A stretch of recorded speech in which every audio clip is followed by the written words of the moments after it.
નમસ્કાર, online TV ન્યૂઝમાં હું સુરેશ ઠાકોર આપનું સ્વાગત કરું છું। આજે ઓનલાઈન ટીવી ન્યૂઝ સમગ્ર ગુજરાતમાં સાચા સમાચાર સૌથી પહેલા આપતું ન્યૂઝ નેટવર્ક છે। ત્યારે આપ અમારી YouTube ચેનલને સબસ્ક્રાઇબ કરવાનું ભૂલશો નહીં। સાથે સાથે અમારી ચેનલ્સ YouTube, Facebook, Twitter, Instagramમાં પણ અમારી ચેનલ છે, જ્યાં આગળ પણ આપ સમાચારો જોઈ શકો છો। જેથી કરીને અમારી ચેનલને ત્યાં આગળ પણ ફોલો કરવાનું ભૂલશો નહીં। ખેરાલુ તાલુકામાં દૂધ મંડળીઓમાં મંત્રીઓના કૌભાંડમાં વધુ એક ઘટનાનો ઘટસ્ફોટ સામે આવ્યો છે। ખેરાલુ તાલુકાના સાકરી ગામે દૂધ મંડળીના ગ્રાહકોનો હંગામો। સાકરી ગામે દૂધ મંડળીમાં હિસાબોમાં ગોટાળાનો સૂર ઉઠ્યો છે। દૂધ મંડળીમાં ખોટા વાઉચરો મૂકીને મંત્રીએ ખોટું કર્યાની ફરિયાદ નોંધાઈ છે। ત્યારે મંત્રીને રજૂઆત કરતા સુસાઇડ કરવાની ધમકીઓ પણ તેણે આપી હતી। મંત્રીની સુસાઇડની ધમકી અંગે ખેરાલુ પોલીસ મથકમાં જાણ કરવામાં આવી છે। સાકરી ગામની દૂધ મંડળીના વહીવટદારો છેલ્લા 5 વર્ષથી સાધારણ સભામાં અહેવાલ આપ્યો નથી, ગ્રાહકોનું શોષણ કરતા હોવાની આખરે દૂધ ગ્રાહકોએ હલ્લાબોલ કર્યો છે। વધુ સમાચારો અને અપડેટ્સ માટે જોતા રહો online TV news Suresh Thakor અને ફારૂક મેમણ સાથે। યુટ્યુબમાં સબસ્ક્રાઇબ કરો, ફેસબુકમાં ફોલો કરો અને ઇન્સ્ટાગ્રામમાં ફોલો કરવાનું ભૂલશો નહીં। મારું અનારજી કપૂરજી, ગ્રાહક નંબર 144।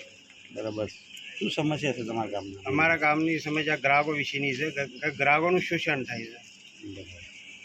અમે જે ગ્રાહક ભેગા થઈને બધો જવાબ માગ્યો તો મંત્રી શ્રી કમિટીવાળાએ એવું કીધું કે કમિટીવાળા કશું બોલ્યા નહીં, મંત્રી દરવાજા ખોલ્યા નહીં ને એવું કીધું કે તમે આવું કરશો તો હું સુસાઇડ કરશો। એના વિશે અમે પોલીસમાં પણ અરજી આપેલી છે, એનો કોઈ હજી જવાબ મળ્યો નથી ને અમારું શોષણ થાય છે કે અમારું ભરડું આજ સુધી આજે ડેરીમાં કપાસ 1040 એમને સ્થાનિકમાં જો તો નાખ્યો છે, એક 960 રૂપિયા નાખ્યો છે, તો ગ્રાહકનું શોષણ 80 રૂપિયા થયું। આવી રીતે તો ગ્રાહકોનું શોષણ થાય છે।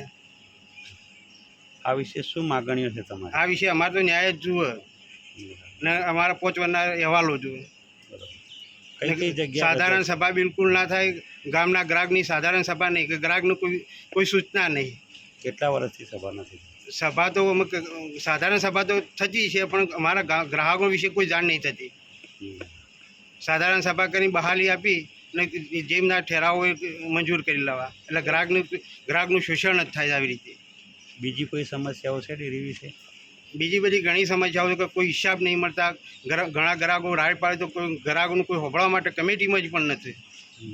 આ વિશે કઈ કઈ જગ્યાએ જાણ કરી? કોઈ જગ્યાએ તમે આ વિશે પહેલી પોલીસ સ્ટેશનમાં કરી, હજી કંઈ 2 કરવાની, એક RTI માગવી છે ને ઉપરની કાર્યવાહી કરવાની છે।